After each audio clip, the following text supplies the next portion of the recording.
Assalamualaikum warahmatullahi wabarakatuh. Puji syukur saya panjatkan kehadirat Tuhan Yang Maha Esa, yang mana berkat rahmat dan karunia dari Tuhan Yang Maha Esa, kita bisa menikmati segala apa yang sudah diberikan oleh Tuhan, dan kita harus mensyukuri apa yang sudah diberikan Tuhan. Baik, sebelumnya izinkan saya memperkenalkan diri. Nama saya Danang Ramadan Hartono, tapi teman-teman bisa memanggil saya Danang. Saya adalah mahasiswa dari jurusan Biologi, Fakultas Sains dan Teknologi, Universitas Islam Negeri Sumatera Utara. Saya adalah mahasiswa semester 3.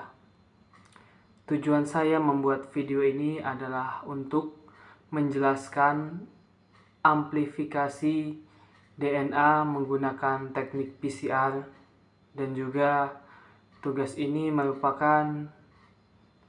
video ini merupakan salah satu tugas ujian akhir semester saya di semester 3 ini.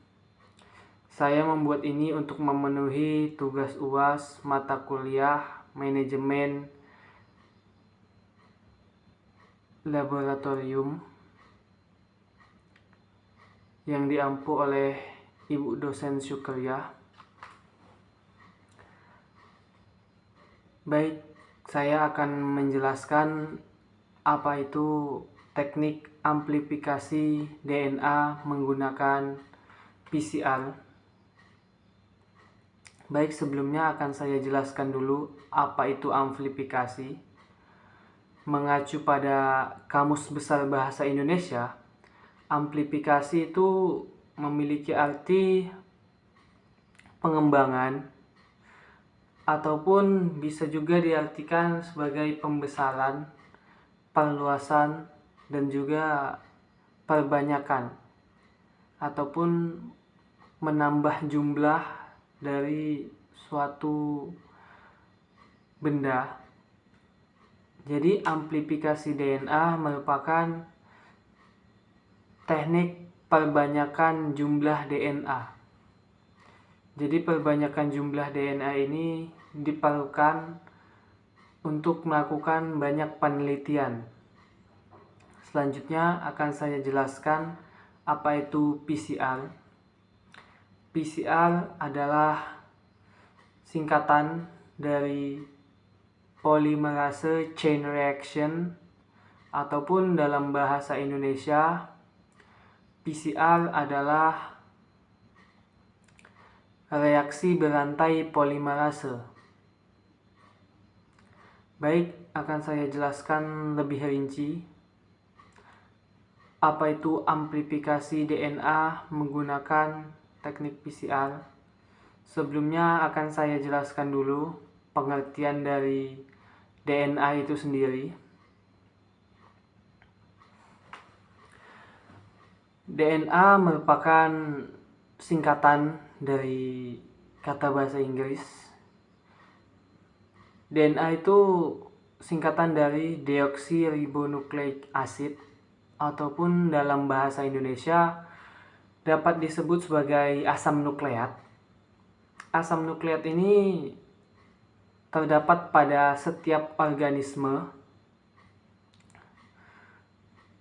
Asam nukleat ini terdiri dari 2 untai polinukleotida. Asam nukleat memiliki bentuk double helix. Asam nukleat juga bersifat antiparalel, yang mana antiparalel ini memiliki arti saling berpasangan namun berlawanan. Ada 3 struktur dari DNA. Struktur yang pertama yaitu DNA primer. Struktur yang kedua ada DNA sekunder. Dan struktur yang ketiga ada DNA tersier. Jadi DNA ini terdiri dari 2 unting polinukleotida yang saling mengikat gunting polinukleotida ini berbentuk ganda ataupun berbentuk double helix. Yang double helix ini saya sebut tadi di awal bersifat anti paralel. Mereka berpasangan tapi berlawanan. Pada organisme hidup ada beberapa peranan DNA yang sangat penting. Banyak peran dari DNA pada organisme, tapi akan saya jelaskan 3 saja. Yang pertama itu ada fungsi DNA menyimpan informasi genetik, yang mana informasi genetik ini mengendalikan sifat-sifat dari organisme tersebut. Selanjutnya yang kedua ada menyalin informasi genetik. Jadi informasi genetik dari suatu organisme ini akan disalin saat replikasi DNA, yang mana saat replikasi DNA ini sudah terjadi sebelum pembelahan sel. Selanjutnya fungsi dari DNA yang ketiga yaitu mengekspresikan informasi genetik. Mengekspresikan informasi genetik ini dalam bahasa ilmiahnya bisa kita sebut sebagai transkripsi. Dan selanjutnya ada proses translasi, yaitu proses yang dilakukan untuk menghasilkan protein pada suatu organisme hidup. Jadi ini adalah beberapa penjelasan DNA yang dapat saya jelaskan. Selanjutnya akan saya jelaskan pada slide berikutnya. Saya akan menjelaskan tentang apa itu PCR. PCR merupakan singkatan dari polymerase chain reaction, ataupun dalam bahasa Indonesia PCR disebut juga sebagai reaksi berantai polimerase. Reaksi berantai polimerase ini merupakan sintetis enzimatik yang mana fungsinya sebagai amplifikasi DNA ataupun memperbanyak DNA dalam proses in vitro. PCR adalah teknik yang digunakan di dalam lab untuk membuat jutaan bagian DNA yang serupa, yang mana ini juga merupakan pengkopian DNA. PCR dikembangkan pertama kali pada tahun 1983 oleh seorang ilmuwan biokimia asal Amerika. Ilmuwan ini bernama Kary Mullis. Kary Mullis berhasil memenangkan Nobel dalam bidang kimia. PCR ini digunakan pada biologi molekuler untuk membuat amplifikasi ataupun kopian bagian kecil dari gen maupun DNA. Penggunaan PCR memungkinkan kita untuk membuat ribuan, bahkan jutaan, bagian dari kecil DNA, bagian yang sangat-sangat kecil untuk kita gandakan seperti yang kita mau dan yang kita butuhkan untuk penelitian. PCR merupakan alat yang umum dan lazim digunakan pada laboratorium medis dan juga laboratorium penelitian biologi. PCR digunakan pada tahap awal sequencing DNA, yang mana sequencing DNA ini digunakan untuk mengidentifikasi keberadaan DNA ataupun gen, yang mana nantinya digunakan untuk mendeteksi ada atau tidaknya suatu patogen selama terjadinya infeksi. Bagaimana cara PCR bekerja? Baik, di sini saya akan menjelaskan apa saja yang dibutuhkan untuk PCR supaya dapat digunakan. Ada 5 bahan inti yang disiapkan untuk melakukan ataupun menjalankan alat PCR ini. Yang pertama ada cetakan DNA yang akan disalin. Rangkaian pendek DNA yang memulai PCR dirancang untuk mengikat kedua sisi di kedua bagian yang disebut juga sebagai polimer. Polimer ini merupakan bahan kedua yang dibutuhkan. Bahan selanjutnya ada basa nukleotida DNA. Bahan ini digunakan sebagai penyusun DNA dan diperlukan untuk membuat untaian DNA baru ataupun sebagai penambah ataupun perpanjangan untai DNA baru itu sendiri. Jadi basa nukleotida itu sebagai perpanjangan DNA baru. Selanjutnya yang keempat ada enzim Taq polimerase. Enzim Taq polimerase ini sangat penting karena fungsinya untuk menambahkan DNA basis baru. Jadi enzim Taq polimerase ini dibutuhkan untuk menambahkan DNA yang baru. DNA baru ini akan tercipta dan akan terjadi jika ada enzim Taq polimerase. Selanjutnya bahan yang kelima itu ada buffer. Buffer ini digunakan untuk memastikan kondisi PCR itu tepat untuk bereaksi.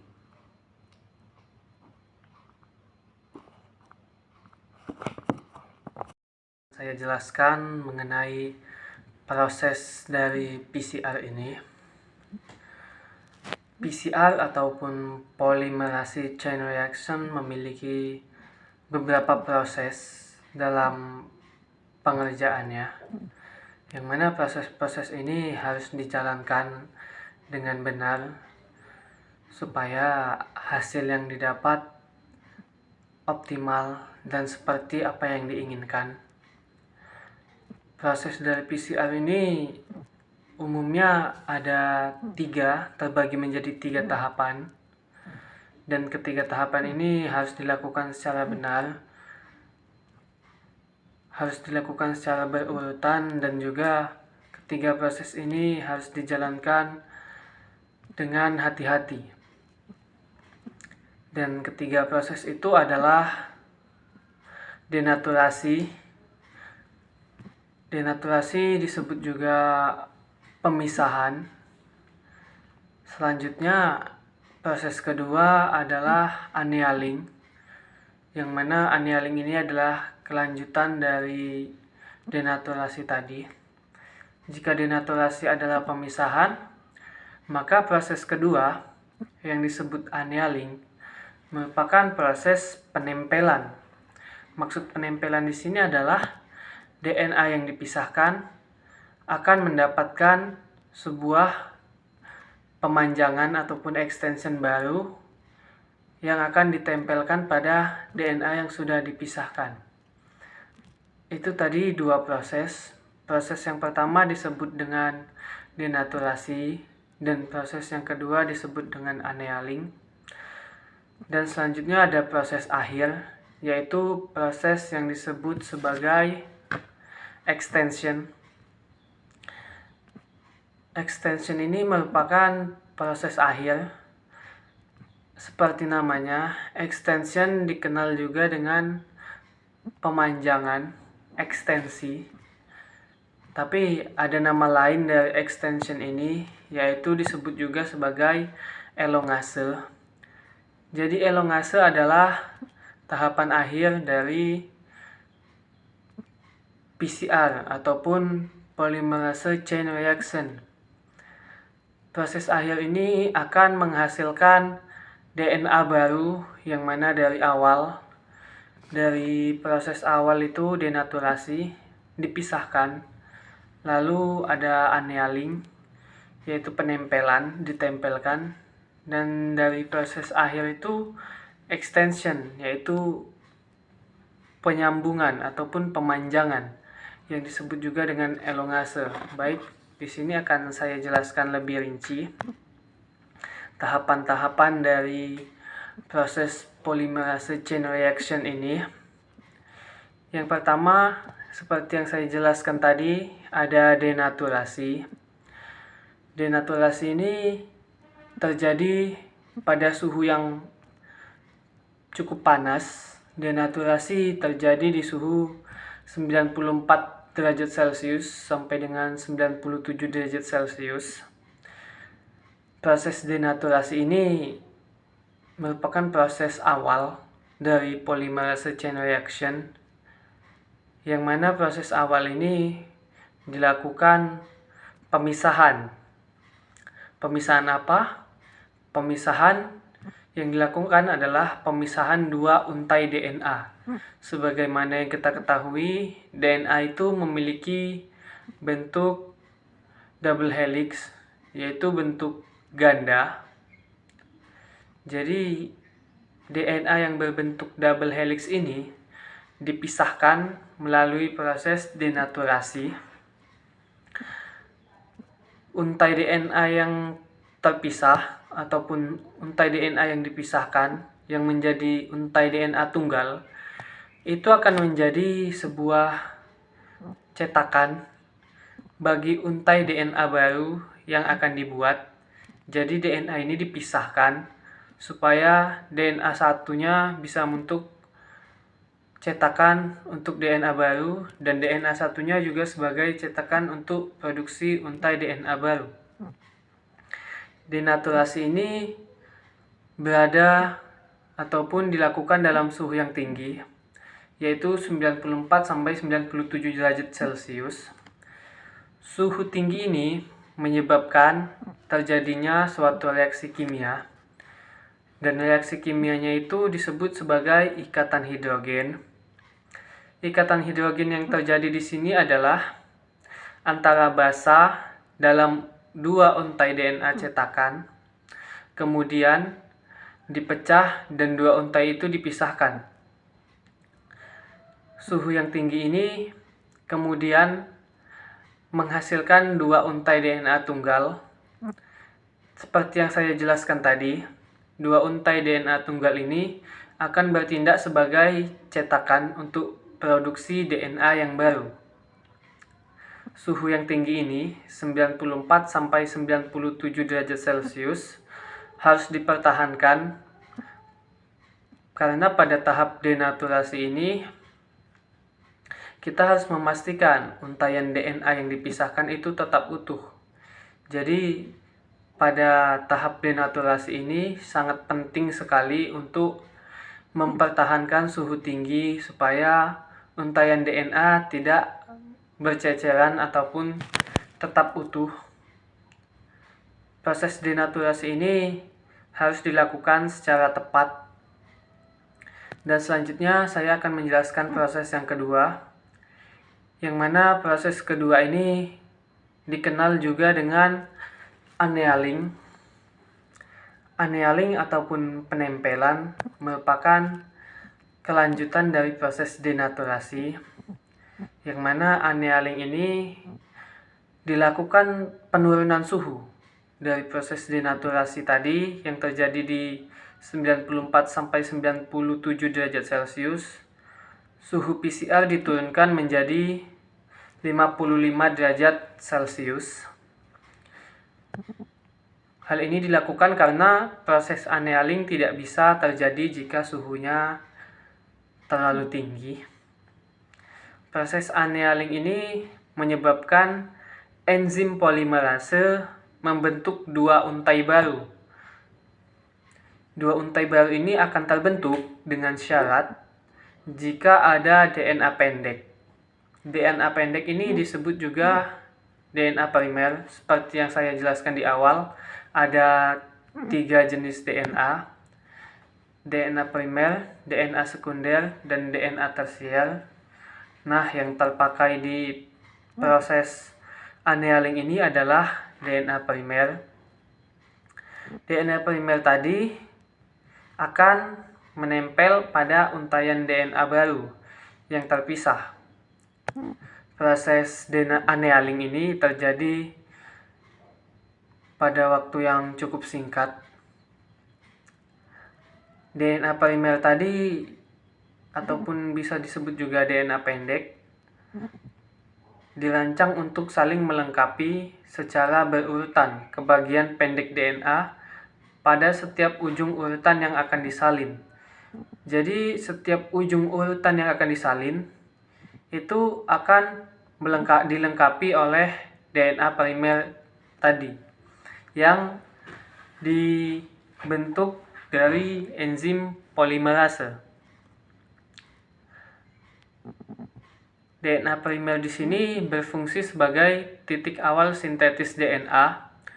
Enzim polimerase hanya dapat menambahkan basa. Bahasanya ini adalah basa DNA pada untai ganda DNA. Jika setelah primer terikat, enzim polimerase dapat menempel dan mulai membuat untai DNA komplementer baru dari basa DNA yang lepas.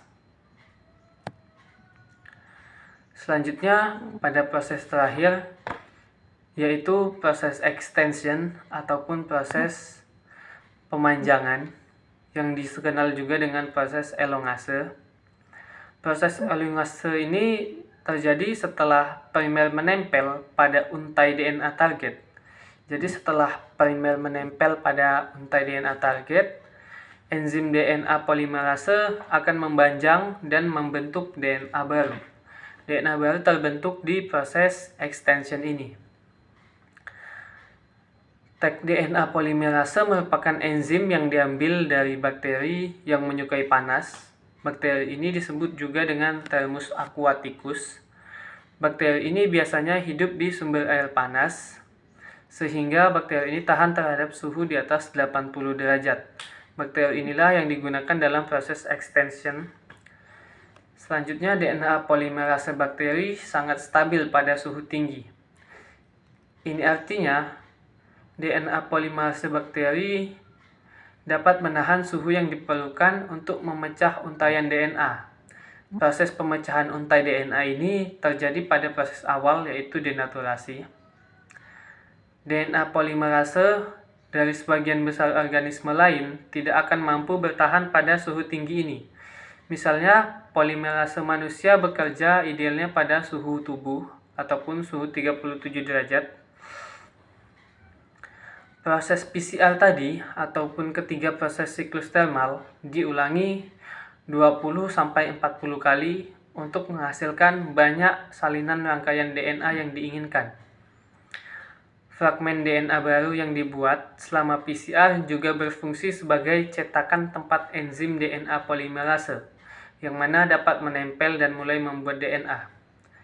Hasilnya adalah sejumlah besar salinan segmen DNA tertentu yang dihasilkan dalam jangka waktu yang relatif singkat.